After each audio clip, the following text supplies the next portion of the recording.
在这里你会看到，在街上你会听到。 当你打开电视， 희망찬 개묘는 새해가 밝았습니다. 조선이가요, 한국이가요. 여러분, 여기는 청고입니다. 中国吉林省的延边朝鲜族自治州，东边与俄罗斯接壤，南边隔着一条图们江与朝鲜国相望，对面是朝鲜的南阳市。这里生活着约70万朝鲜族居民，占全州总人口的1/3以上。不仅是中国最大的朝鲜族聚集地，更是中国唯一的朝鲜族自治州。正因如此，这里的城市景观、语言、美食、习俗等都带有异域风情。我和朋友的第一站来到了延边州首府，在延吉常规的旅行目的地结束后，临时报名了长白山一日游，之后会在延吉发掘一些旅行者几乎不会去的目的地，透过这些探寻昔日的延吉往事。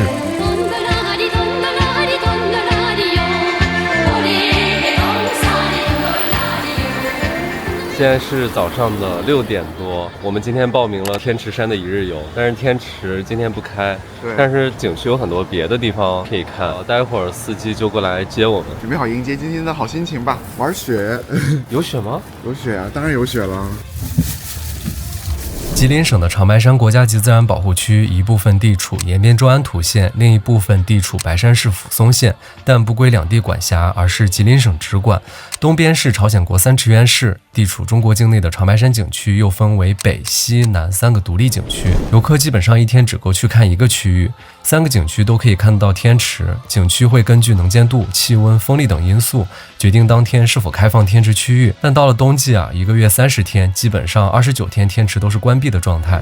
每天早上7点左右，长白山景区公众号会实时发布当天是否开放，并根据实时的天气情况，在一天中随时开放、关闭景区内的所属景点。今天早上景区发布公告，天池果然不开放司机会到酒店把我们送到老的延吉站站前广场，再换乘大巴前往长白山。我说为什么有可能会开有可能啊，猜的啊。刚刚发西景区天池延缓30分钟。它那个山上那个路是不是每天都要进行清理？什么清雪？所以那边现在还在下雪吗？下呀，下。那边雪是一直下的。你是南方的吗？我呀。对啊。我是东北的。哦，你突然东北味起来了。刚才我就是东北的了。刚才我东北人。哦。就是在南方待的时间长。我刚才听着感觉像南方人。是。我们到大巴站了。这个大巴现在还没启动，跟个冰窖一样。这是军冷鲜的车。好开心啊！我已经很久没有抱团了，这么大一个车。对，我也是第一次包这种车。对，就还蛮新奇的。哇，终于出发了。西景区天然景观更好，可以看到天池全貌。而我们这次选择了北景区因为冬季天池区域开放的可能性极低，但北景区又是除了天池外，其他景点最值得看的。来，各位车一会儿温度就上来了长白山除了天池不开以外，今天所有的景点都开，温泉、瀑布、小天池、绿园潭、地下森林，这些景点全开天池为啥不开？风比较大7级风。到了延吉是不是喝了2瓶啤酒了又搁那盐滩那嘎又是蹦又是跳的，是不是完之后晚上是不是没休息好？你今天上山必然会出现这种情况。所以说各位自个儿照顾好自个儿。今天搁景区里边。我们现在是到2道白河镇了，这边有一个游客集散中心，这边有租棉衣的、雪地靴、护目镜、护膝。闻到这个烟味儿，这都是棉的东西，怎么这么多人吸烟呢？这个多少钱1天30块钱，很有用，这真的很有用。看着还挺暖和，外边是个皮的，然后里面是这种绒的。哇，这个护膝一戴超暖和，这个也太暖和了。你在这儿可以存行李，双肩包是25块钱，然后手提包是10块钱。到长白山北景区的游客中心了，天真好呀，今天。验完票之后还得坐这个景区的接驳车，坐1个小时到我们要去第一站。我们要去哪儿？温泉。不是瀑布吗？先舞蹈瀑布。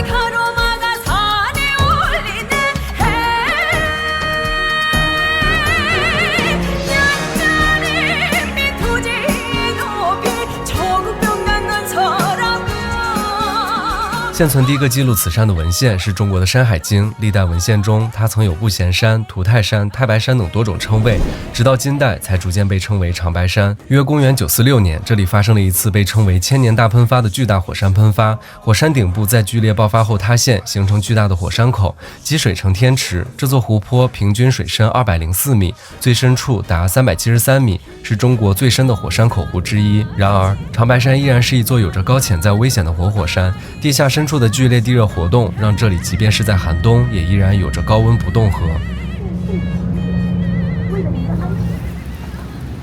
哇，这个也太美了！天哪，真的，一下来真的太漂亮了，太壮观了。对。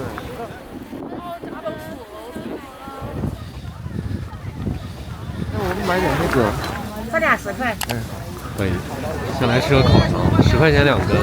其实，在景区里这么高的海拔还不错。哎，现在海拔有多高？1000左右。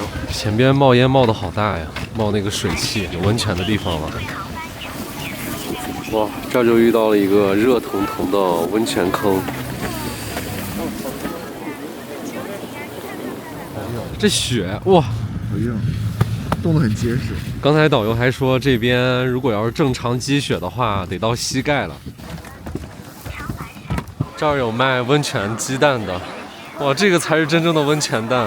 生奶拿1杯，你是哪儿？现捞的，泡在温泉里。10元3个。其实这边物价真的挺良心的了。哇，就是那种带溏心的，因为他说这个温泉好像也就是80多度吧。哇，这个好嫩呀，这个溏心蛋，就只能吸的那种。长白山温泉是源自地下上千米的火山地热之水，到达地表后，平均温度超过60度，最热泉眼可达82度。在冰天雪地的山谷蒸腾起漫天水雾，泉外雪花纷飞，泉中热气萦绕。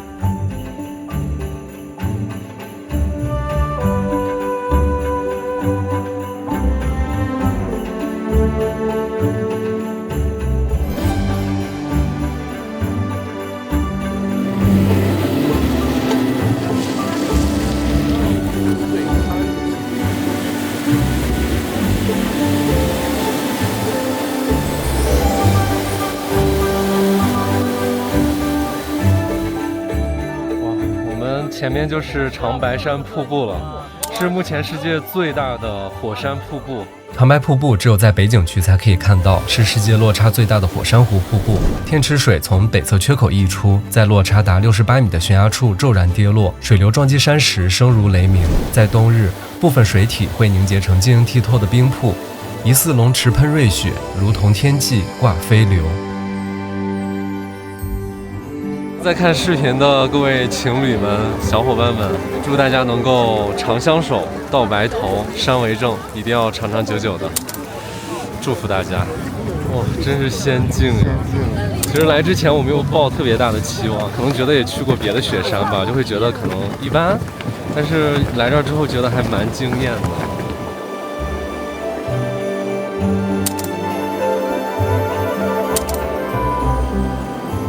因为这个海拔还是挺高的，会有一些高反。很快就到了小天池，雪地小木屋看着好有感觉。这边雪之前应该下挺大的，树在上边，然后这是地面。小天池其实挺小的，一个结冰的湖面。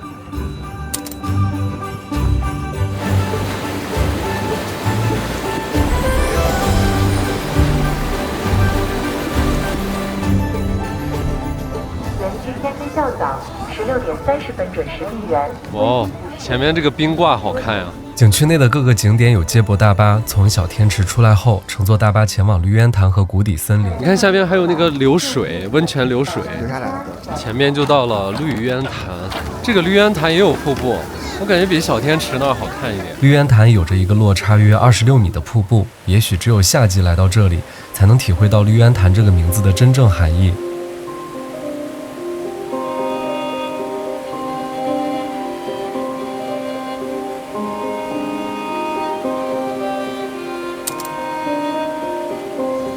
现在到了谷底森林，谷底森林是长白山海拔最低的景点之一，这片地下森林的诞生始于约1万年前的火山活动中剧烈的地层塌陷，在这里行走会沉浸在一场时间的旅程中。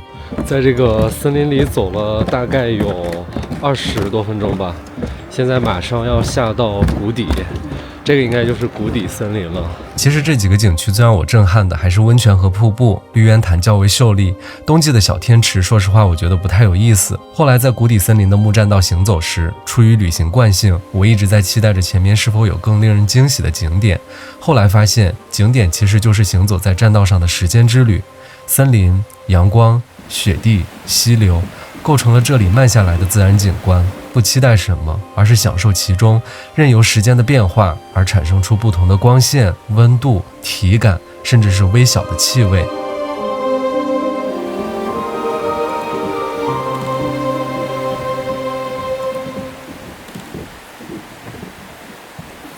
现在要往回走了，这边4点半就要关景区，4点的时候这边就基本上已经开始天黑了。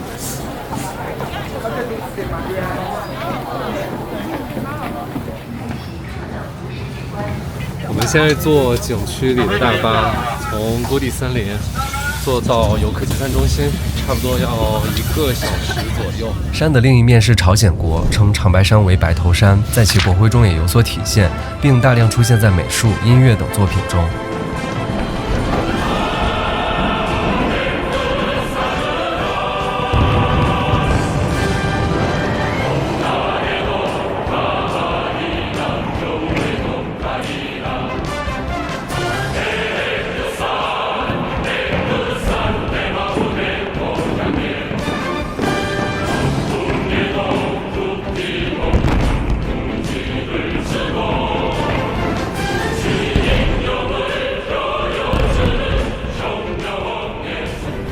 长白山一是民族象征，和朝鲜民族诞生与建国神话、檀君神话相关。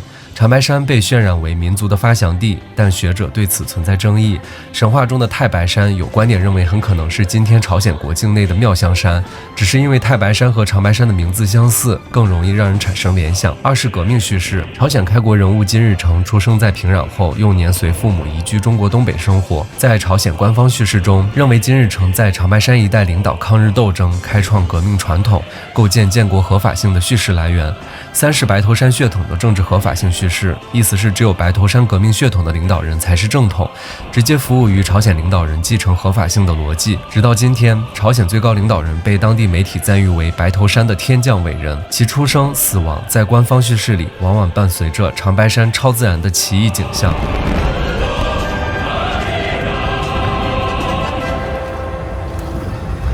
这次来长白山没能亲眼看到天池，多少有点遗憾，但也正是因为如此，才有了下一次再来的理由。这趟旅程还没有结束，只是暂时告一段落。果然4点开始日落。哇，4点开始日落，现在4点22，天都快黑了。坐大巴回延吉。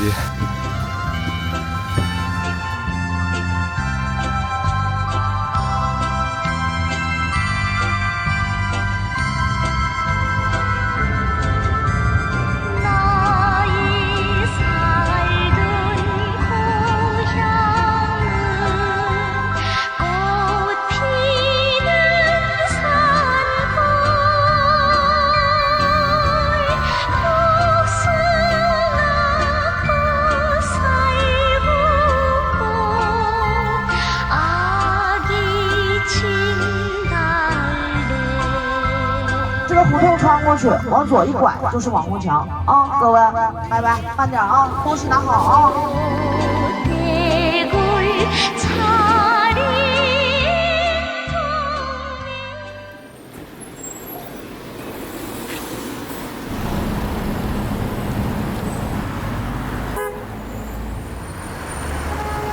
哇，粉色的朝阳，现在7点不到，车很多呀，人也很多。延吉的城市早高峰。路口左转。哎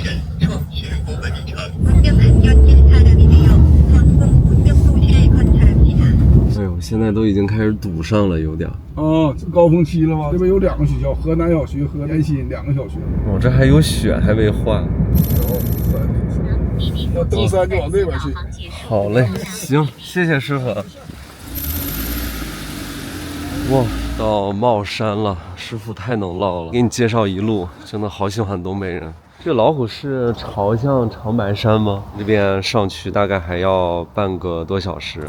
然后后边有一个特别高大的塔，叫延吉海蓝明珠塔。这个塔好像也可以上。现在是早上的7点15，没什么人，挺静谧的一个清晨。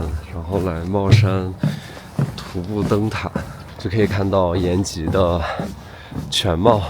现在能听到森林里各种各样的鸟叫声，特别安静。刚才上来的时候就看到了2个当地人，然后就整条路上再也没有见到其他的人了。哎，松鼠啊！哇，冬日的阳光呀！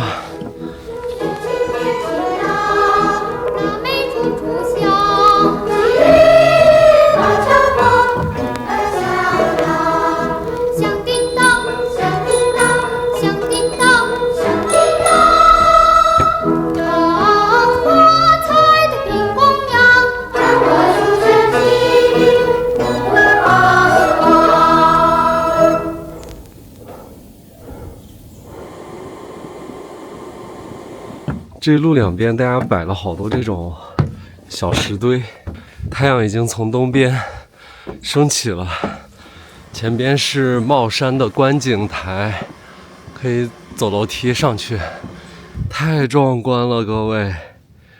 其实不是特别远，你看我就是从那个地方上来的。观景平台上不仅可以看到延吉的全貌，对面的那个地方还可以看到再过几天我要去的，也是延边州的一个城市龙井市。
我现在准备下去了，太阳已经升起来了。这边是下行线，从这边下去。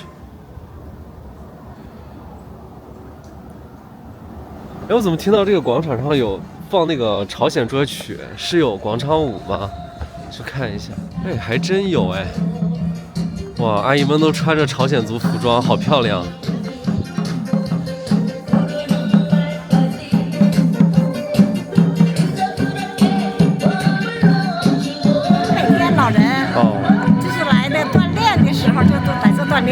就每天就来这边跳广场舞。其实这都是朝族，就我一个汉族。哦，你是汉族啊？他们都是朝鲜族。朝鲜族，他们跳这些舞呢，虽说是没有什么动作吧，朝鲜古老的时候就是跳这样的舞，要敲盘子、敲碗的，过节了，那时候没有鼓嘛，欢乐就是欢乐啊。朝鲜民族的服装，每天换，我们穿的挺漂亮啊。现在生活好了嘛，可是我们这些老人呢，锻炼身体来。行，阿姨去跳舞，不打扰你了，不打扰你了。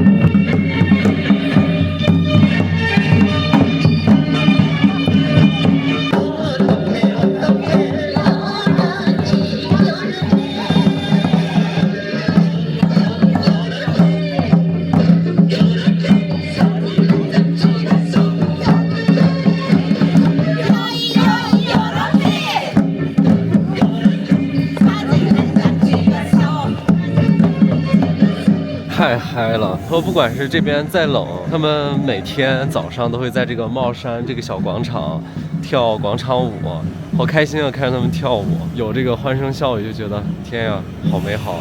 现在等公交下山，这边是有村子吗？为什么这么多人？龙井那边都看是坐车上延吉。哦，龙井的来这儿坐车去延吉。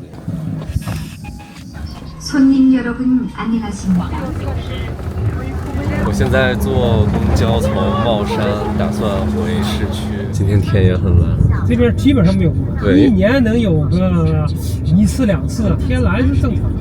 雾霾只是长春有特别大的雾霾的时候，能影响到这个。你在室内看不到星星，除了室内，离这个位置超不过5公里，往天上一瞅就是满天星的。我们今天来吃吴氏包饭。好，咱们几位呢？2位。 现在只上炕座了，可以吗？炕座可以啊。咱们得脱鞋。哇，这个看着好有意思。这家店还挺有朝鲜族本地特色的，就是你可以坐在这个炕上。他们这边咸菜好像没有我们在外面吃的那么的咸，是蛮淡的，特别深山。哎，这是米酒的吧？对对。好清爽，一点都不冲的那种。大片新鲜臭肉，现点现切。那不然咱们是第一次吃吗？哦，介绍一下怎么吃吗？哦，菜叶子包一个肉，1口米饭，然后放一点这个酱，酱有一点咸，根据自己的口味放蒜片、辣椒，还有这个包饭咸菜，包起来1口1个吃就可以。虾酱呢可以拌饭吃，也可以包饭吃。放一块肥的，放一块瘦的，小米辣，再加一个蒜，米少要一点，再来一个葱吧，一口消灭掉。哇！ 这是叶子的味道，然后那是蘸酱的味道，肉的味道，它都有出来，特别好吃。是这个虾酱，再配一口米，虾酱豆腐，这个感觉好适合拌米啊！不愧是当地人推荐，确实可以。我朋友说，刚才这个豆皮比那个菜加的还好吃，对，我也尝了一下。我是特别喜欢吃这个葱的，加一片蒜，再加一口米饭，挺好吃。 我觉得这个豆皮更好吃了。我们又点了一个锅巴牛肉，他说这个是蘸在这里面吃，蘸一下这个汁，这挺好吃的。吃完了。 我觉得适合很多人过来吃，吃的那个步骤比较繁琐，然后就大家坐在一起，边聊天边吃，就特别有氛围。饭店附近有一个教堂，很多人不会去那边逛，然后打算去那边看一下。哇，我们不经意之间突然发现了延边卫视的所在地。延边广播电视台是中国电视历史上第一家少数民族语言电视台，也是中国目前唯一的朝鲜语卫星电视媒体。截至目前，包括汉语综合频道、朝鲜语综合频道、延边卫视3套电视频道。 还有新闻广播、旅游广播、交通文艺广播3套广播。延边卫视除了在中国国内可以收看外，还可以在朝鲜半岛、日本、俄罗斯远东地区、美国等地收看。朝鲜语和汉语节目播出比例约为1:1。为了服务延边州朝鲜族民众，延边台还会译制央视新闻联播，用朝鲜语播出。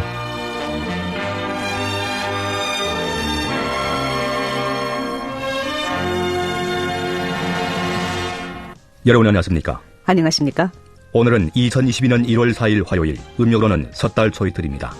이제 30일이 있으면 북경 동계올림픽이 개막합니다. 国内的热门电视剧也会有朝鲜语译制版在延边当地播出。 처음이가 물어본다. 너 나이도 어린 게 왜 잠을 못 잤는지. 此外，延边台还会和韩国相关电视媒体合作，例如第2届 K-pop 新韩流音乐节。除了节目本身的合作，延边台也会进行转播。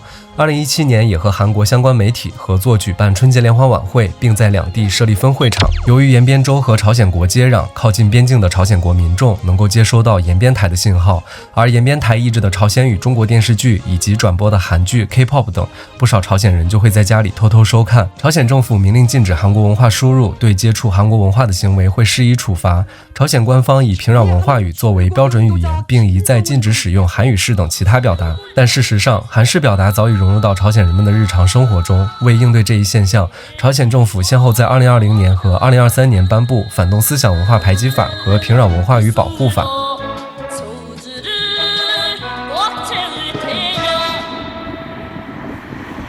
去教堂的这条路上有一个延边歌舞团，到了，就这个教堂，太平天主教堂，进去看看，走吧。哇，还是蛮雄伟壮观的。这个教堂在的地方其实是在一个小区里，被一个小区包裹住的感觉，不仔细找其实很难发现，挺漂亮的。就是如果大家来延吉 City Walk， 可以来这边拍个照啥的，看能不能进去。平日是8点。现在不在开放时间啊。这还有一个圣诞树。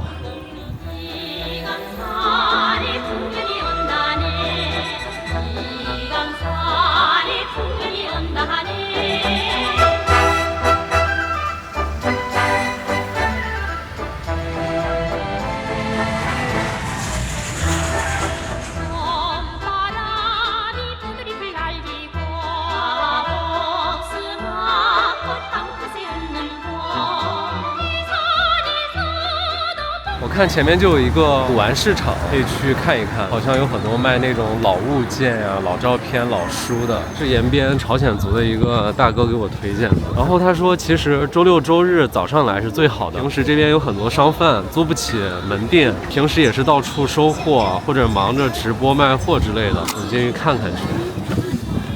这边负1楼没啥人啊，感觉。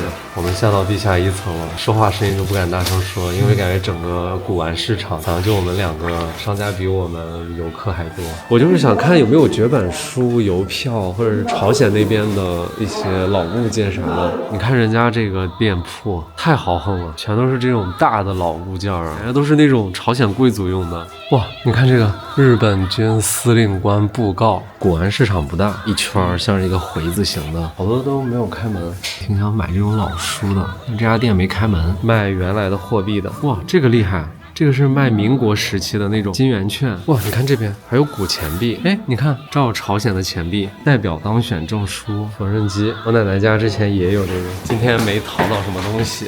本来还想着高低多少会买点，3点半都不到，然后天感觉都要黑了。今天黄牛13、32红牌26。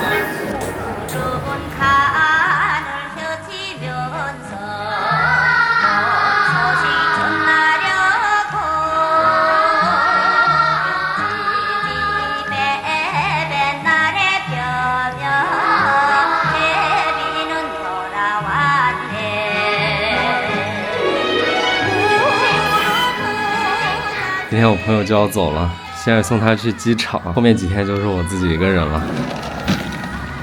延吉之旅暂时要告一段落了，接下来我会一个人继续前往位于中朝边境的图门市、龙井市。分别前想借季羡林先生1992年来延吉讲学时说的一段话，也说出了我的心声。我在延吉闻所未闻，吃所未吃，大开眼界，大开口界。延吉是一个好地方，好到难以想象，但又是一个怪地方，怪到不易理解。延吉是一个好地方，谁还会怀疑我这句话的真实性呢？第一次来到东北，却没有陌生感，反而是在一些细碎的瞬间，街边的烟火气、语言的切换、人与人之间那种自然的热情，让我慢慢安静下来。有些地方是用来看的，但延吉更像是需要待一段时间来感受的。我想还会再回来，不是因为还有什么地方没去，而是因为有些感觉到现在还没有结束。如果你也还没有来过这里，不妨把未来的一些日子留给他，也许你会明白为什么有人来过一次之后就开始反复想起这里。也许未来5年、10年甚至更久远的时间，也会有人引用我2026年的延吉影像，我也会成为延吉往事的一部分。先说声再见，剩下的就交给下一次的重逢。